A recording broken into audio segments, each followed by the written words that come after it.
বাংলাদেশের মানুষদের মন থেকে কি মানবিকতা উঠে গেল?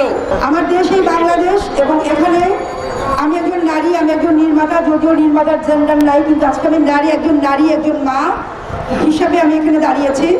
আমাদের ডিরেক্টরস গিল্ডের সবাই মিলে আমরা আজকে এক হয়ে এখানে দাঁড়িয়েছি।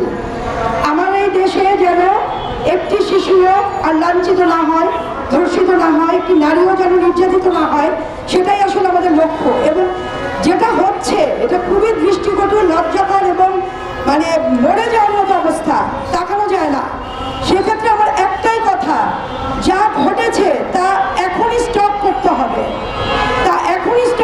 হবে, সব কিছু প্রমাণিত এবং নির্ধারিত, এবং সবাই দেখছে, শুনছে। এবং আমি সরকার কাছে আমি আবেদন করব, এটা আর বাড়তে দেওয়া যাবে না, এবং স্টপ করার জন্য তাদের একটা ভয়ঙ্কর শাস্তি দেওয়ার ব্যবস্থা করতে হবে, যাতে কেউ আর কোনো শিশুকে, নারীকে ধর্ষিত করতে না পারে।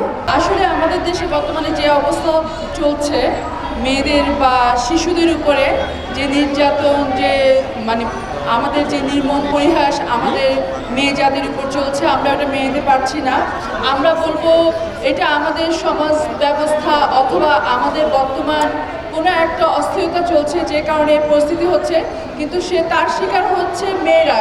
কিন্তু কেন মেয়েরা বা কেন শিশু, কেন অন্য সব কিছু ফেলে বাংলাদেশে এত সমস্যা থাকতে আমরা কেন টার্গেট হচ্ছে, মেয়েরা কেন টার্গেট হচ্ছে, শিশুরা কেন টার্গেট হচ্ছে? এর জন্য আমরা প্রতিবাদে দাঁড়িয়েছি। আমরা জানি না আমরা কতটা কী করতে পারবো, আমরা সমাজকে কতটা নাড়া দিতে পারবো, বাট আপনার চেষ্টা থাকবে এই যে আমরা কিছু সংখ্যক মানুষ প্রতিবাদের জন্য দাঁড়িয়েছি, আমরা যেন সমাজের সবার কাছে পৌঁছে দিতে পারি। আমরা নারীরা নিরাপত্তা চাই, আমরা আমাদের শিশুদের নিরাপত্তা চাই। আমাদের সমাজ ব্যবস্থা, আমাদের বর্তমান প্রেক্ষাপট আমাদেরকে সেই নিরাপত্তা দিক, নিশ্চয়তা দিক। নির্মাতারা যাদের শুটিংয়ে থাকবার কথা, যাদের এই ঈদের সময় নানা রকম প্রোগ্রামে থাকবার কথা, শুটিং করার কথা, সেটা বাদ দিয়ে আজকে রাস্তায় এরকম রৌদ্রোজ্জ্বল পরিবেশে এসে দাঁড়িয়েছে। আমাদের এই যে বর্তমান সমাজে যে বিষয়টা চলছে, এই বিষয়টার আমরা তীব্র নিন্দা এবং এর প্রতিরোধ দাবি করছি। কারণ আজকে সকালেও আমি যখন পত্রিকা পড়েছি, সেখানে 5টির অধিক ধর্ষণের ঘটনা আমি নিজে পড়ে এসেছি সকালবেলায়।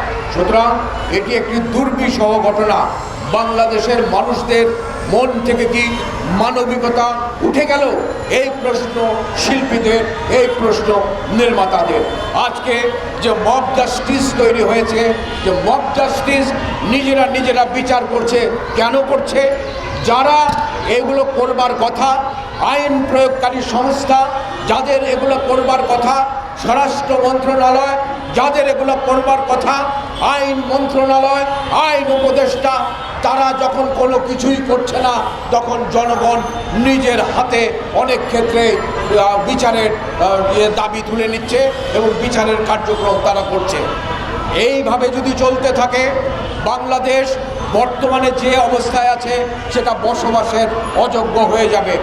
আমি আমার 2 কন্যা সন্তান যখন এই সমস্ত ধর্ষণের কথা বিভিন্ন সোশ্যাল মিডিয়াতে, পত্রপত্রিকাতে ঘুরে বেড়ায়, তখন আমার নিজের কাছে নিজেকে খুবই অপরাধী মনে হয় যে আমি আমার মেয়ের কাছে কি করে মুখ দেখাবো যে আমার মতোই কোনো বাবার, কোনো মেয়ে, কোনো ছোট শিশু, নারী এরা ধর্ষিত হচ্ছে, এরা নানা রকম প্রবঞ্চনার শিকার হচ্ছে।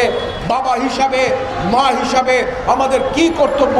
সন্তানের নিরাপত্তা রাষ্ট্র দিতে পারছে না, আমরা পারিবারিকভাবেও দিতে পারছি না।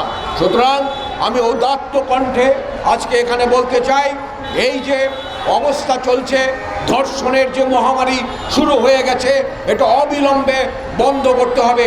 আপনাদের কাছে আমাদের অনুরোধ, আপনাদের লেখনীর মাধ্যমে, আপনাদের মিডিয়ার প্রচারণার মাধ্যমে এই বিষয়টাকে নিয়ে এমন একটা সোচ্চার করে তুলুন পুরো বাংলাদেশকে, যাতে এই ধর্ষকদের, এই প্রতারকদের সর্বোচ্চ যে শাস্তি সেটা নিশ্চিত করতে এই সরকার বাধ্য হয়।